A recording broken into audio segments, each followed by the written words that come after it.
Hi, ഞാൻ വിസ്മയ. Hailing ഹാപ്പിനെസ്സിലെ consultant psychologist ആണ്. ഒരാളുടെ വ്യക്തിത്വം രൂപപ്പെടുന്നത് പാരമ്പര്യമായിട്ടും അതുപോലെ അയാൾക്കുണ്ടാകുന്ന എക്സ്പീരിയൻസിലൂടെയാണ് ഒരാൾക്ക് അവരുടെ പേഴ്സണാലിറ്റി രൂപപ്പെടുന്നത്. നമ്മൾ ഓരോരുത്തരും ഓരോ സിറ്റുവേഷന് ഏത് രീതിയിൽ റിയാക്ട് ചെയ്യുന്നു, അതുപോലെ ഒരു ചെറിയ സിറ്റുവേഷൻ പോലും നമുക്ക് ഹാൻഡിൽ ചെയ്യാൻ ബുദ്ധിമുട്ടാണ്. അത് ഫേസ് ചെയ്യുമ്പോൾ തന്നെ ഒട്ടും മറ്റുള്ളവർക്ക് ആക്സെപ്റ്റ് ചെയ്യാൻ പറ്റാത്ത രീതിയിലുള്ള ഒരു ബിഹേവിയറൽ ചേഞ്ചസ് വരികയും അത് മറ്റുള്ളവർ നമ്മളെ മോശമായിട്ട് മറ്റുള്ളവർക്ക് അത് ഫീൽ ചെയ്യുകയും ചെയ്യുന്ന സമയത്ത് നമുക്ക് മനസ്സിലാക്കാം അവരുടെ പേഴ്സണാലിറ്റി എന്ന് പറയുന്നത് ഒരു പേഴ്സണാലിറ്റി ഡിസോർഡറിലോട്ട് ലീഡ് ചെയ്യുന്നു എന്നുള്ളത്. അത്തരത്തിൽ ഒരുപാട് പേഴ്സണാലിറ്റി ഡിസോർഡർ ഉണ്ടെങ്കിലും ഞാൻ ഇന്നിവിടെ ഡിസ്കസ് ചെയ്യാൻ പോകുന്നത് ബോർഡർ ലൈൻ പേഴ്സണാലിറ്റി ഡിസോർഡറിനെ കുറിച്ചാണ്. ഇത്തരക്കാരുടെ പേഴ്സണാലിറ്റി എന്ന് പറയുന്നത് ന്യൂറോസിസിൻ്റെയും സൈക്കോസിസിൻ്റെയും ബോർഡറിലായിരിക്കും. അതുകൊണ്ട് തന്നെ ബോർഡർ ലൈൻ പേഴ്സണാലിറ്റി ഡിസോർഡർ എന്നാണ് അറിയപ്പെടുന്നത്. ഇവർക്ക് പൊതുവേ ഇമോഷൻസ് ഒന്നും ഒട്ടും കൺട്രോൾ ചെയ്യാൻ പറ്റില്ല. ഇമോഷൻസിൽ ഫ്ലക്ച്വേഷൻസ് ആയിരിക്കും, അതായത് അപ്പ് ആൻഡ് ഡൗൺസ് ആയിട്ടായിരിക്കും ഇമോഷൻസ് ഉണ്ടാവും. ഇപ്പം സങ്കടം വരുവാണെങ്കിൽ ഭയങ്കരമായിട്ട് സങ്കടപ്പെടും, അതുപോലെ തന്നെ ദേഷ്യമാണെങ്കിൽ ഭയങ്കര ദേഷ്യം, അത് തന്നെ ഫ്ലക്ച്വേറ്റ് ചെയ്യും, അപ്പ് ആൻഡ് ഡൗൺസ് ആയിരിക്കും. പെട്ടെന്ന് തന്നെ ദേഷ്യം വന്നാൽ ഓട്ടോമാറ്റിക്കലി പെട്ടെന്ന് തന്നെ അത് സങ്കടമായിട്ട് മാറും, പിന്നെ പെട്ടെന്ന് തന്നെ ദേഷ്യമാവും, സന്തോഷമോ, അങ്ങനെ ഒരു അപ്പ് ആൻഡ് ഡൗൺസ് ഇമോഷൻസിൽ കാണാൻ പറ്റും. അതുപോലെ വേറൊരു സിംറ്റംസ് എന്ന് പറയുന്നത് ഇവർക്ക് നല്ല സൂയിസൈഡൽ ത്രെറ്റ് ഉണ്ടാകും. അതുപോലെ തന്നെ വേറൊരു സിംറ്റംസ് എന്ന് പറയുന്നത് റിലേഷൻഷിപ്പിലാണെങ്കിലും അതുപോലെ നമ്മുടെ മൂഡ്സിലാണെങ്കിലും സെൽഫ് ഇമേജിലാണെങ്കിലും ഇൻസ്റ്റബിലിറ്റിയും ഇമ്പൾസിവിറ്റിയും ഉണ്ടാകും. ഇപ്പോൾ റിലേഷൻഷിപ്പിൻ്റെ കേസ് വരുവാണെങ്കിൽ ഒരു റിലേഷൻഷിപ്പിൽ അവർക്ക് കൂടുതൽ കാലം സ്റ്റിക്ക് ഓൺ ചെയ്യാൻ പറ്റില്ല. മാക്സിമം ഒരു 6 മന്ത് വരെ മാത്രമാണ് അവർക്ക് അതിൽ സ്റ്റിക്ക് ഓൺ ചെയ്യാൻ പറ്റുക. അത് കഴിഞ്ഞ് അടുത്തൊരു റിലേഷൻഷിപ്പിലോട്ട് പെട്ടെന്ന് തന്നെ ചേഞ്ച് ആവുക, അതും റാപ്പിഡ് ആയിരിക്കും. ഓരോ റിലേഷൻഷിപ്പിലേക്കും ഇപ്പോൾ എത്തിപ്പെടുന്നത് ഇമ്പൾസീവ് ആയിട്ടായിരിക്കും, ഒന്നും നോക്കാതെ ഫ്യൂച്ചറിലേക്ക് എന്ത് സംഭവിക്കുന്നു ഒന്നും നോക്കാതെ ഒരു റിലേഷനിലേക്ക് ചാടും. അതുപോലെ ഭയങ്കര ഇമ്പൾസിവിറ്റിയും ഇവരിൽ കാണുന്ന ഒരു മെയിൻ ഫീച്ചേഴ്സാണ്. ഇമ്പൾസീവായിട്ട് ഓരോ കാര്യം എടുത്തു ചാടി ഓരോ തീരുമാനങ്ങൾ എടുക്കും. കുറച്ച് കഴിയുമ്പോൾ ആയിരിക്കും തെറ്റിപ്പോയി എന്നുള്ള തോന്നൽ വരിക. അപ്പം വേഗം ബാക്ക് ടു നോർമൽ, പഴയ സ്റ്റേറ്റ് എന്താണോ ഇമോഷണൽ സ്റ്റേറ്റ് അതിലോട്ട് മാറും. അതായത് ക്ലിനിക്കിൽ നമുക്കിവിടെ ഒരു കേസ് വന്നിട്ടുണ്ടായിരുന്നു. ആ കുട്ടി എന്ന് പറയുന്നത് ഒരു 25 ഇയേഴ്സ് ഉള്ള ലേഡി ആയിരുന്നു. അപ്പോൾ അവർ ഫ്രണ്ട്സൊക്കെ ആയിട്ട് ഒരു 5 ഇയേഴ്സ് ഒരു വീടെടുത്ത് താമസിക്കുമായിരുന്നു. അവരെല്ലാവരും ഒരു 5-6 പേരുണ്ട് അവരുടെ സർക്കിൾ എന്ന് പറയുന്നത്. നല്ല സ്ട്രോങ് ഇമോഷണൽ ബോണ്ടൊക്കെ ഉള്ള ഫ്രണ്ട് സർക്കിളായിരുന്നു. അതിൽ ഈ കുട്ടി പെട്ടെന്ന് അവരെല്ലാവരും കൂടി ഒരു പ്ലാൻ ഇട്ടു, നമുക്ക് ഒരു ട്രിപ്പ് പോകാമെന്നുള്ള കാര്യം. നോർമലി അവർ ഇടയ്ക്കിടെ വീക്കെൻഡ്സിലൊക്കെ പോവാറുള്ളതാണ്. പക്ഷേ അവരെല്ലാവരും ഡെയിലി പോകുന്നതിൽ നിന്ന് മാറി നമുക്ക് കുറച്ച് ദൂരെ എവിടേക്കെങ്കിലും പോകാമെന്ന് ഒരു പ്ലാൻ ഇട്ടു. ബാക്കി എല്ലാവരും അതിനെ സപ്പോർട്ട് ചെയ്തു നിന്നു. ആ സമയത്ത് ഈ കുട്ടിയും സപ്പോർട്ട് ചെയ്തു നിന്നു. പെട്ടെന്ന് ആ കുട്ടി പറഞ്ഞു, വേണ്ട, നമുക്ക് പണ്ട് പോയ സ്ഥലത്തേക്ക് തന്നെ പോവാമെന്ന് പറഞ്ഞപ്പോൾ ബാക്കി എല്ലാവരും അതിന് എഗെയിൻസ്റ്റ് ആയിട്ട് നിന്നു. ആ സമയത്ത് ഈ കുട്ടി ആയിരുന്നു ബാക്കി എല്ലാവരും എന്നെ ഒറ്റപ്പെടുത്തി, റിജക്റ്റ് ചെയ്തു. എന്താ എല്ലാവരും പെട്ടെന്ന് തന്നെ അവോയ്ഡ് ചെയ്യുന്നത്, ഞാൻ പറഞ്ഞ കാര്യത്തിന് ആരും ഒരു വാല്യൂ തന്നില്ലല്ലോ എന്ന് കരുതിയിട്ട് ആ ഒരു സർക്കിളിൽ പെട്ടെന്ന് ദേഷ്യപ്പെട്ടു. അവരോടെല്ലാം വഴക്കിട്ടിട്ട് ആ റൂമിൽ നിന്നൊക്കെ ഇറങ്ങി വീടൊക്കെ വിട്ട് എല്ലാം പാക്ക് ചെയ്ത് പോകാനായിട്ട് ഒരുങ്ങി. പെട്ടെന്ന് തന്നെ ആ കുട്ടി മാറി. സ്ലോലി അവർ പറഞ്ഞ കാര്യം എന്താണെന്ന് കുട്ടി മനസ്സിലാക്കാനായിട്ട് തുടങ്ങി. അവർ പറഞ്ഞത് ഇതുകൊണ്ടാവാം, കാരണം എപ്പോഴും നമ്മൾ പോകുന്ന സ്ഥലത്തേക്ക് വീണ്ടും പോകുമ്പോൾ ഒരു സുഖം ഉണ്ടാവില്ല.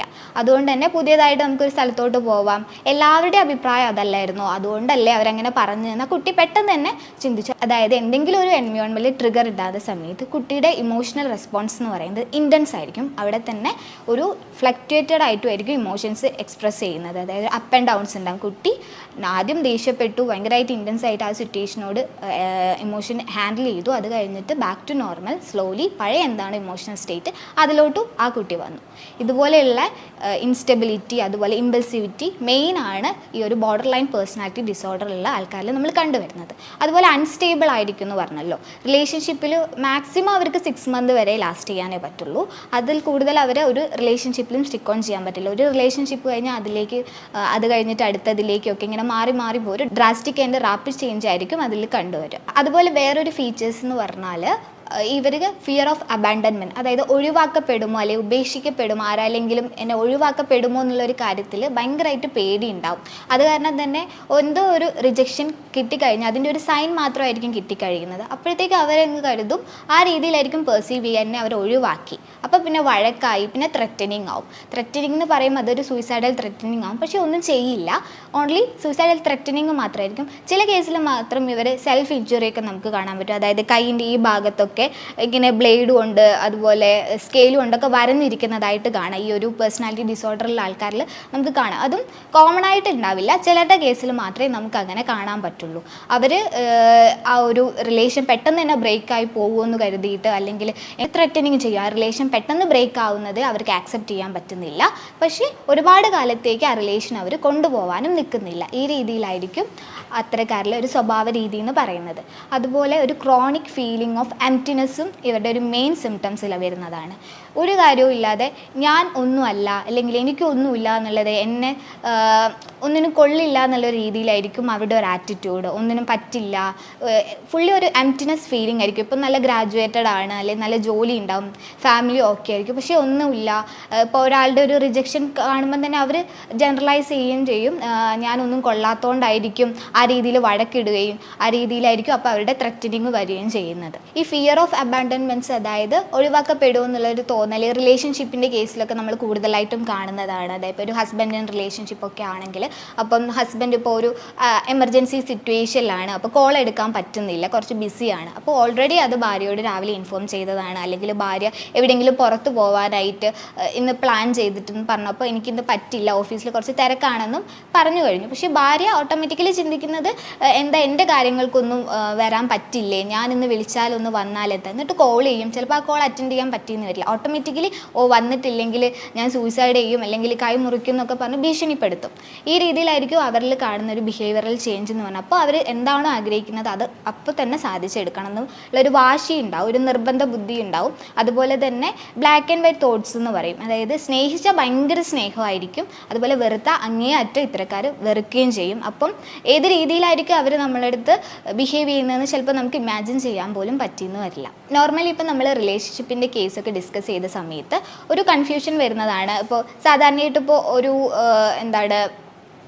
നോർമലി ഇപ്പോൾ നമ്മൾ റിലേഷൻഷിപ്പിൻ്റെ കേസൊക്കെ ഡിസ്കസ് ചെയ്ത സമയത്ത് എല്ലാവർക്കും ഒരു കൺഫ്യൂഷൻ വരും. ഇപ്പോൾ 2 ദിവസം 3 ദിവസമൊക്കെ മിണ്ടാതിരുന്നാൽ, അല്ലെങ്കിൽ ഒരു കോണ്ടാക്റ്റും ഇല്ല, ഒരു വഴിക്കും കോണ്ടാക്ട് ചെയ്യാനൊന്നും പറ്റുന്നില്ലെങ്കിൽ ചിലപ്പോൾ ഈ രീതിയിലൊക്കെ ത്രെറ്റനിങ്ങോ അല്ലെങ്കിൽ ദേഷ്യപ്പെടുന്നതും ഒക്കെ ഉണ്ടാകും. ഇമോഷൻസിൽ നല്ല ഫ്ലക്ച്വേഷനൊക്കെ കാണും. പക്ഷേ അതിൽ നിന്നൊക്കെ വ്യത്യസ്തമാക്കുന്നത് വെച്ചാൽ ഒരു കോൾ അറ്റൻഡ് ചെയ്തിട്ടില്ലെങ്കിൽ മാത്രമായിരിക്കും ഈ രീതിയിൽ അവർ ബിഹേവ് ചെയ്യുന്നത്. ഈ ഒരു BPD പേഴ്സണാലിറ്റി എന്ന് പറയുമ്പോൾ അതിൽ അവർ ബിഹേവ് ചെയ്യുന്നത് ഒരു കോൾ അല്ലെങ്കിൽ ഒരു മെസ്സേജിന് റിപ്ലൈ തന്നിട്ടില്ല, അല്ലെങ്കിൽ ഇപ്പം ഞാൻ വിളിച്ചാൽ ആ ടൈമിൽ തന്നെ എത്തണം എന്നുള്ള ആ ഒരു ആറ്റിറ്റ്യൂഡായിരിക്കും അവർക്ക് ഉണ്ടാവുക.